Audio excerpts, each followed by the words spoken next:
This is actually a decent article right here. The Daily Mail picked this up apparently, and you can see here that it's kind of a big deal.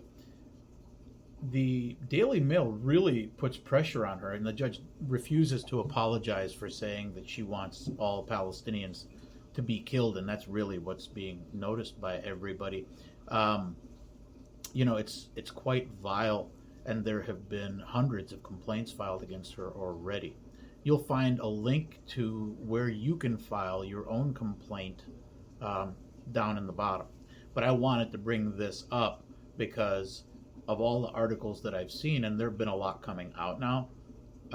This one here actually calls her out for her lack of remorse and her kind of like criminal behavior, if you think about it that way. And when I say criminal behavior, I'm not saying that as a judge, you can't say whatever you want, but there are consequences for that. You can spew all the racist nonsense you want, just as long as you're not doing it as a judge, right? She says she's doing it in her personal capacity, but like she's wearing a robe in her picture, right? Like, so really?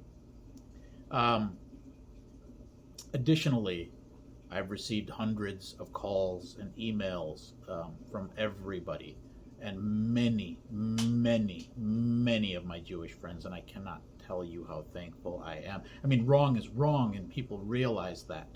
And, it's just something that you have to deal with. The comment section in this is pretty interesting. As you can tell, the UK is highly racist. The comment section is like Nazis and incels had a baby. I get a kick out of reading it because I can see how triggered they are to see that finally the hypocrisy is being exposed. And that's exactly what's happening there, is that there's a great hypocrisy being exposed, and people are absolutely loving it.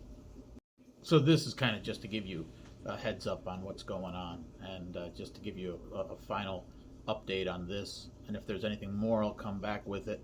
But the Daily Mail picked it up. It's making national and international news now. I think it's important that people recognize that words have consequences, especially if you're in a position of authority. You can't be a racist. You can't say that all people are guilty, especially if you're a person who's supposed to be the one that is overseeing whether or not the adjudication of guilt or innocence on an individual is actually even supposed to be there.